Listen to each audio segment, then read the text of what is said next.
Good day. My name is Sipo Senkosi Bele. I would like to demonstrate the project that I was working on for advanced artificial intelligence. As you can see, the project is divided into two. The first component is the PowerPoint presentation, and then the second component is the implementation, where I'm going to take you through how I developed the solution. As you can see on the screen, this is the research topic, image denoising using a convolutional autoencoder on the MNIST dataset. Let me talk about the problem that I'm solving. This is the problem statement. The focus is noise in digit images degrade visual quality and adversely affect the automated system like image recognition and classification.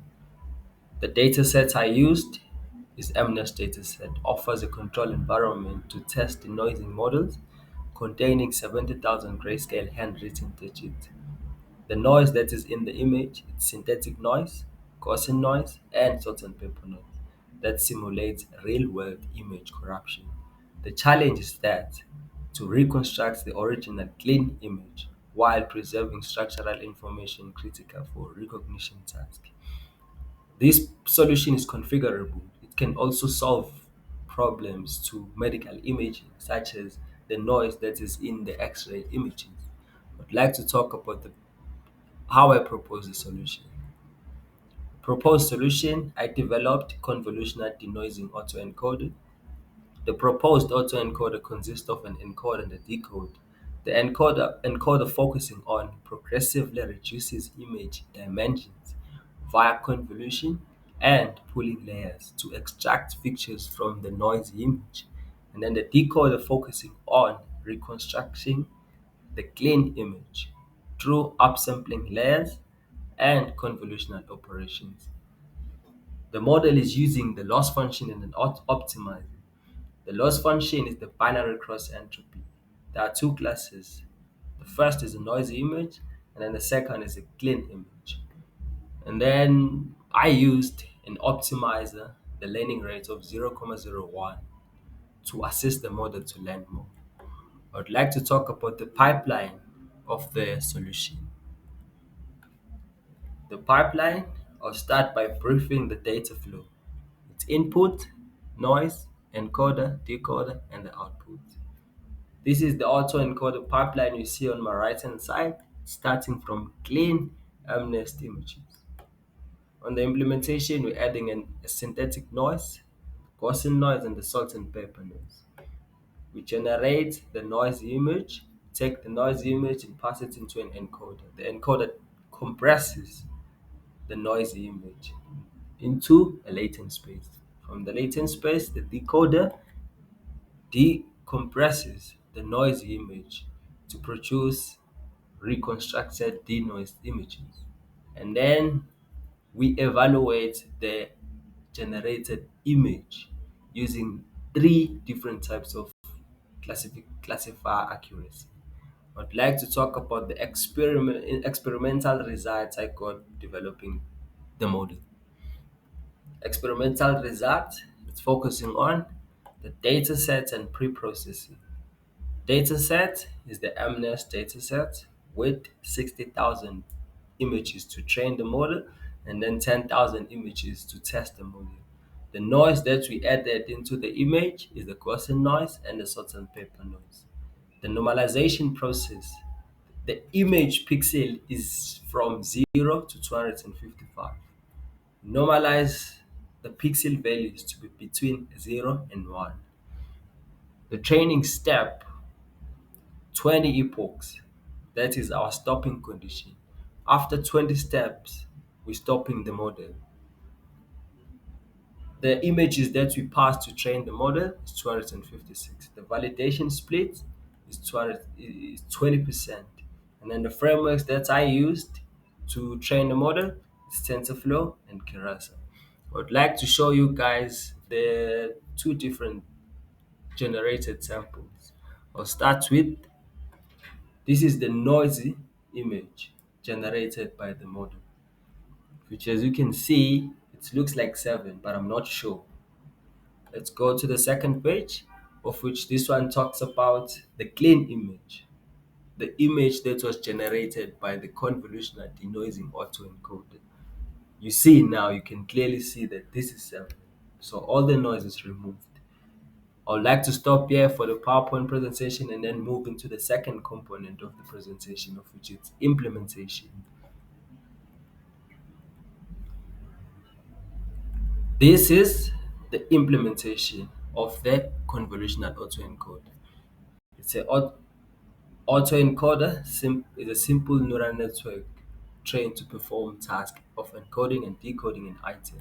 This is a brief description of an autoencoder pipeline, starting from noisy image encoder, lower dimensional embedding vector, decoder, and then reconstructs a clean image. Let me go down. As you can see, this is where I import the modules. Go down. This is where I load the data, get the data from the MNES dataset, and then split into two. The first one is the training data, the second one is the testing data. Data pre-processing and data preparation. Take the pixel values divided by 255 to normalize the image to be between 0 and 1. Pixel value divided by 255. We will get the pixel values to be between 0 and 1. Reshaping the image. 10,000 images, the height of 28, the width of 28, and then the color image is grayscale, indicating 1. If the color of the image is RGB, I was going to use 3. Let me go down. This is the section where I'm adding the noise. I'm using a noise factor of 0.6. Specifically, this what does it do? From the center of the image, add the noise to the left side of the image and then the right side of the image. How are we doing that? This is the mean from the center of the image, and then this is the standard deviation, the normal distribution. It's distributing the noise from the left side of the image and the right side of the image. This one, I'm limiting the array values to be between 0 and 1. Let me go down. After adding the noise to the image, I have to test to see how did I add the noise to the image? Is it working or not? Randomly select an image from the testing data and then show the image. This is the image that was generated by the autoencoder. As you can see, the noise was added after adding the noise. Let me go down. This is where I developed my model.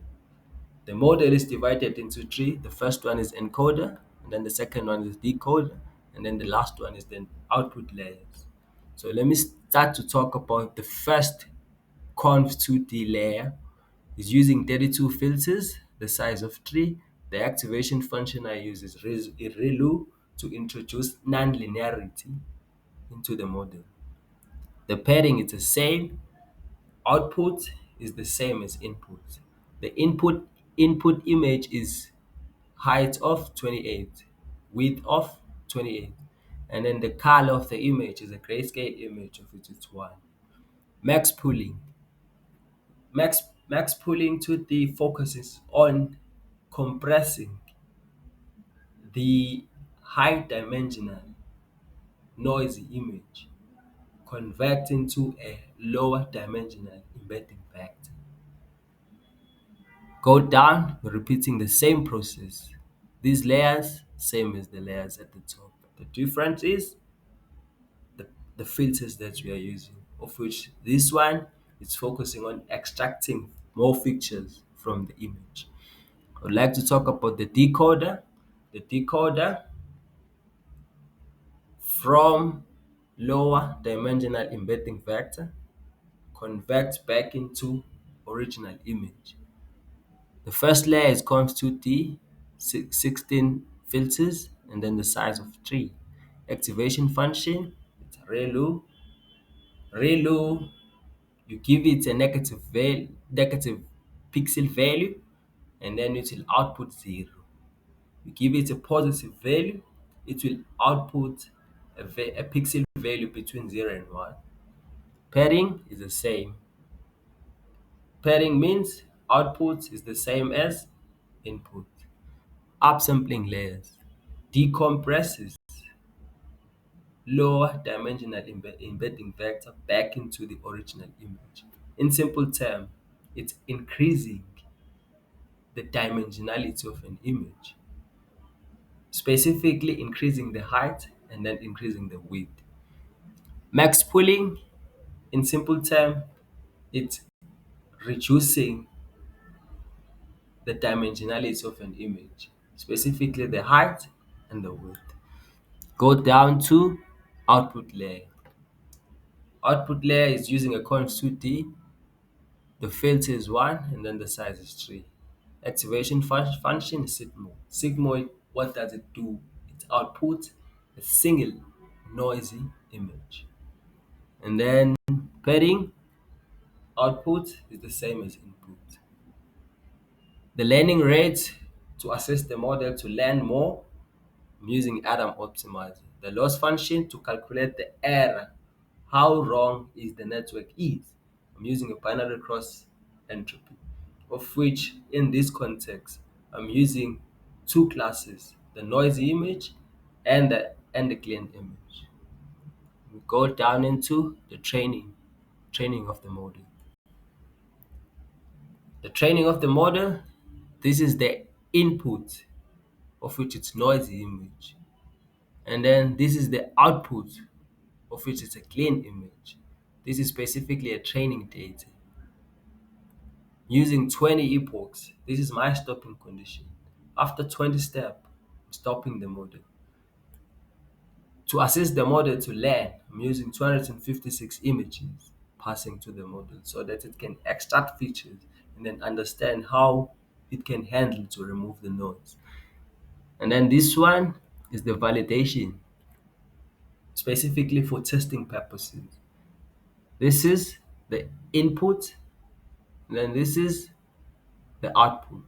So this is using the testing data, the one that we split from the beginning. We got from the MNES data set. If I go down a little bit, our loss started from 3,661, of which that's a high value. As you can see, the model is decreasing. The loss function is decreasing, of which that shows that the model is learning. It ended up in 1,135, of which this is a perfect prediction. From 3,000, the model learns until it receives 1,135. This is a perfect prediction. So after training the model, I would like to predict. How am I predicting? I'm taking a noisy image from a test data set, the image that the model doesn't understand, and then I'm passing into the model to predict. And then after predicting, I'm randomly selecting an image from the test data and then display the image, the noisy image. We predicted the image and then let's see how does it predict it. As you can see right now, let me click play and then to generate. You see the generated image. I don't even know. This is looks like 7 or 9, but I'm not sure. Let's find out. Let me go down and then let me click play to view this generated noisy image. As you can see, it's 7. It's indicating 7, of which it did remove the noise.